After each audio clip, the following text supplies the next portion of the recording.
বন্ধুরা, আজকে কথা বলবো যারা নৌপথে নদীপথে চলাফেরা করেন, হঠাৎ করে নদীর মাঝখানে কোনো ঝড় তুফান উঠে তখন কি করণীয়।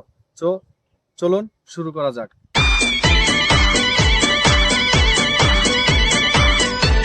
বন্ধুরা, আপনারা সবাই জানেন আজকে আমি কথা বলবো যারা নৌপথে চলাচল করি। নৌপথে চলাচল করার সময় আমাদের কিছু বিপদের সম্মুখীন হতে হয়, সেই বিষয় নিয়ে কিছু কথা বলবো।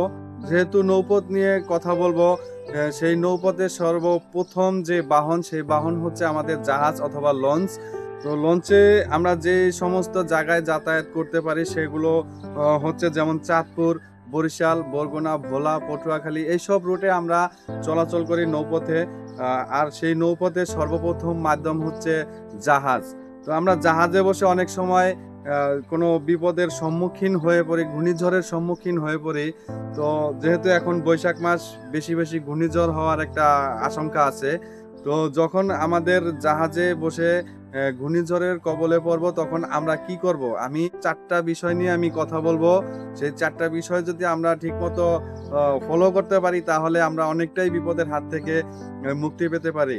তো চারটা পয়েন্টের ভিতর সর্বপ্রথম পয়েন্ট হচ্ছে, যখন আমরা বিপদের সম্মুখীন হব, ঘূর্ণিঝড়ের সম্মুখীন হব, সেই সময় আমরা বেশি বেশি আল্লাহকে স্মরণ করব।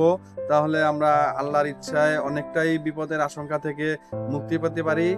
আর দ্বিতীয় পয়েন্ট হচ্ছে, যখন আমরা ঘূর্ণিঝড়ের কবলে পড়ব, যখন আমাদের জাহাজ রোলিং করবে, তখন আমরা নার্ভাস না হয়ে, ভয় না পেয়ে আমরা জাহাজের এক মাঝখানে বসে পড়ব। তাহলেও অনেকটা বিপদের আশঙ্কাটা কমতে পারে। আর তৃতীয় যে পয়েন্ট, সেটা হচ্ছে যখন ঘূর্ণিঝড় ওঠে, নদীতে ঢেউ থাকে, তখন আমাদের জাহাজ এভাবে রোলিং করে, অর্থাৎ দোলে।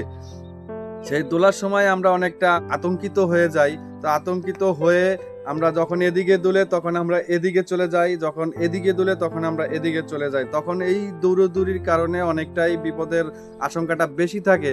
তো আমরা সেই সময় আমরা এই দৌড়দৌড়ি ছুটোছুটিটা করব না, তাহলেও আমরা বিপদের হাত থেকে অনেকটাই মুক্তি পেতে পারি।